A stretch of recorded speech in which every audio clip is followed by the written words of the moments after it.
A lot of the raids we did, the mining raids, they were daylight and low level.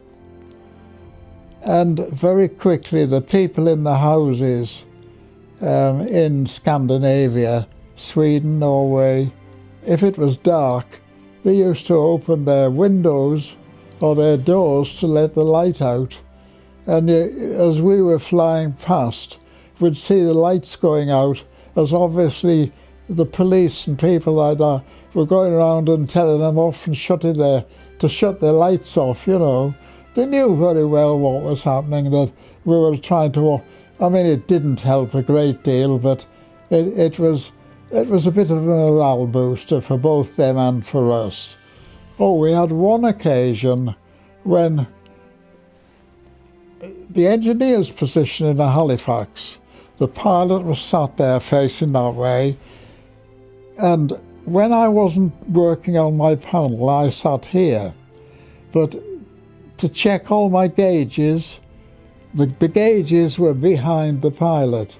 So I used to get up and go stand here and write down oil pressures and temperatures, make a note that everything was all right, then go back and sat there.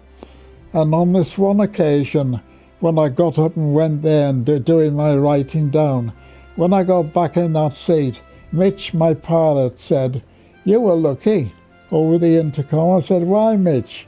He said, "Look at that little hole in the perspex, just about where my head would have been if I hadn't been checking my instruments." Whether it would have hit me or not, I don't know, but there certainly was a hole there from a piece of shrapnel. Remember, I was only 20 years of age. And at 20 years of age, most lads think they can do anything. We all think we're clever. We all think we can do this and do that. And I think at that age, that's what I used to think. It's happening to other people, but it won't happen to me. And I suppose really that was the only way you could look at it, wasn't it? To think it won't happen to me. Unfortunately, it didn't. Oh, and the other thing I'm very proud of, there were 7 people on the aircraft, right? 5 of my crew got DFCs, and I got the Legion d'Honneur. So we must have done something right at the time.